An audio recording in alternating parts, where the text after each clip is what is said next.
Hello friends, welcome to my channel. मैं हूं अमन।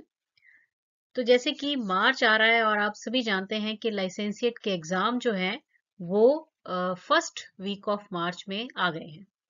तो आज की वीडियो में हम बात करेंगे कि कौन सी स्ट्रेटजी अपनाई जाए कि आप लाइसेंसिएट के जो तीनों एग्जाम है यानी कि कंप्लीट लाइसेंसिएट लेवल एक ही अटेम्प्ट में क्लियर कर लें। यानी कि मार्च 2025 में जब आप एग्जाम दें तो आपके तीनों के तीनों एग्जाम्स क्लियर हो जाएं और लाइसेंसिएट लेवल जो है वो आपका कंप्लीट हो जाए, क्लियर हो जाए।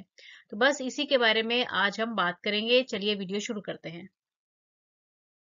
सबसे पहले तो आप देख लीजिए कि डेट शीट दी गई है जो 2025 की रहेगी। 4 बार एग्जाम्स होते हैं, मार्च में, जून में, सितंबर और दिसंबर में। ठीक है ना। तो अभी जो हमारे एग्जाम्स होने वाले हैं वो रहेंगे मार्च के। ठीक है।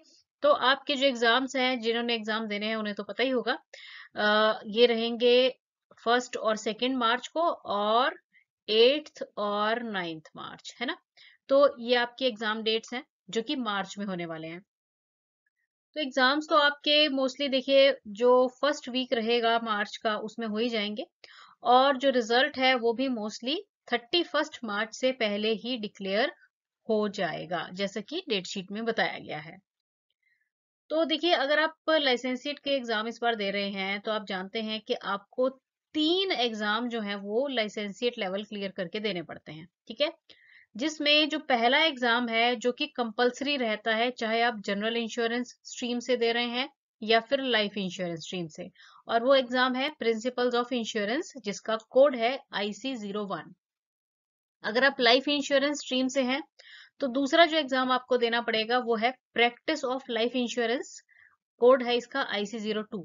और अगर आप जनरल इंश्योरेंस स्ट्रीम से हैं तो आपका जो दूसरा एग्जाम रहेगा वो है प्रैक्टिस ऑफ जनरल इंश्योरेंस और ये है IC11। तो इस तरह से 2 एग्जाम्स हो गए।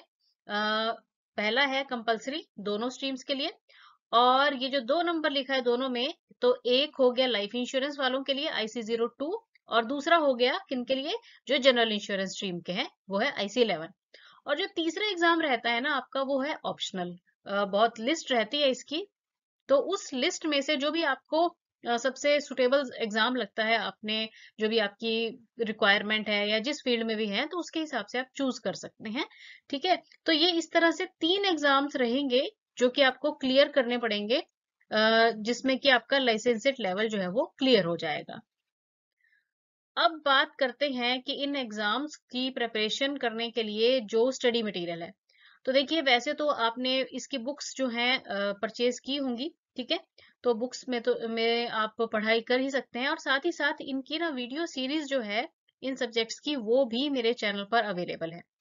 तो इसमें देखिए कि जो IC01 है ना, इसका सिलेबस जो है ना वो चेंज हो चुका है। बहुत से स्टूडेंट्स पूछ रहे हैं क्योंकि पुराने सिलेबस की भी वीडियो सीरीज मेरे चैनल पर अवेलेबल है, और ये लास्ट ईयर में ही मैंने जो है नया सिलेबस है उसकी वीडियो सीरीज डाली है। ठीक है। पूरा का पूरा सिलेबस जो न्यू वाला है उसकी वीडियो सीरीज, सारे चैप्टर्स जो हैं, पूरे चैप्टर्स 11 चैप्टर्स हैं, तो सारी की सारी वीडियोस जो हैं वो उसकी प्लेलिस्ट बनी हुई है, चैनल पे आप चेक कर सकते हैं।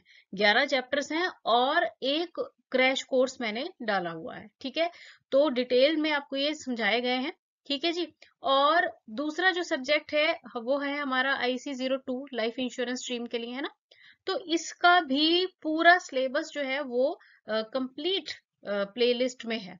अब मैं यहाँ पे बताना चाहूंगी कि ना जो जब सिलेबस रिवाइज हुआ है तो IC01 का जो सिलेबस है ना उसमें बहुत ज्यादा चेंज आ गई है। ठीक है। जबकि जो IC02 है, IC11 है, IC14 है, 14 तो खैर ऑप्शनल है, IC02 और IC11 ये सिर्फ रिवाइज किए गए हैं। इनमें जो चैप्टर्स हैं वो सेम है, सिर्फ उसमें लिख दिया गया है कि रिवाइज्ड। ठीक है। तो चैप्टर जो है ना वो सारा का सारा कंटेंट जो है वो सेम है। तो ये सिलेबस आपका जो IC02 का और IC11 का रहेगा वो सेम रहेगा। तो इस वीडियो सीरीज से आप प्रेपरेशन इजिली कर सकते हैं। अब इसी तरह से IC11 की वीडियो सीरीज भी अवेलेबल है चैनल पे। ठीक है। इसमें भी कंप्लीट आपको सिलेबस मिल जाएगा और इसके भी क्रैश कोर्स भी चैनल पर ही प्लेलिस्ट बनी हुई है, वहां पे अवेलेबल है। अब बात करते हैं ऑप्शनल सब्जेक्ट की। तो देखिए ऑप्शनल सब्जेक्ट्स बहुत सारे हैं, पर मोस्टली स्टूडेंट्स आईसी 14 जिसका जो सब्जेक्ट है ये है जी रेगुलेशंस ऑफ इंश्योरेंस बिजनेस, ठीक है, आईसी 14 है।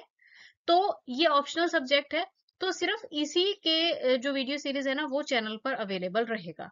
तो अगर आपने ये चूज किया है तो इसके थ्रू आप गो थ्रू हो सकते हैं। इसका पूरा सिलेबस जो है कंप्लीट प्लेलिस्ट इसकी अवेलेबल है, क्रैश कोर्स भी अवेलेबल है। चलिए अब थोड़ा सा एग्जाम का पैटर्न चेक कर लेते हैं। सबसे पहले तो आपको ये ध्यान रखना है कि जो आपका एग्जाम आएगा ना वो एमसीक्यू पैटर्न में होगा, ठीक है। मल्टीपल चॉइस क्वेश्चंस होंगे, क्वेश्चन दिया होगा, 4 इसके ऑप्शंस होंगी, सही ऑप्शन आपको चूज करनी होगी, ठीक है। नेगेटिव मार्किंग उसमें नहीं होंगे, 100 क्वेश्चंस आएंगे, 100 के 100 आप सॉल्व कर दीजिए, ठीक है। नेगेटिव मार्किंग नहीं होगी।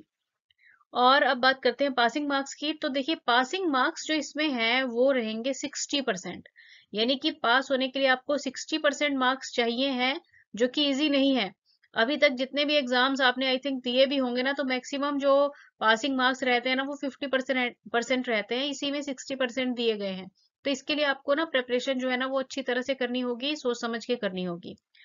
अब इसमें जैसे आप पास हो गए ना, जैसे हर एक जो सब्जेक्ट जिसमें आपने 60% मार्क्स आपके आ गए ना, तो उसमें आपको जो है क्रेडिट पॉइंट मिल जाएंगे कितने, 20। यानी कि एक सब्जेक्ट में जिसमें आपने 60% मार्क्स ले लिए उसमें आपके ना 20 क्रेडिट पॉइंट्स हो जाएंगे, ठीक है।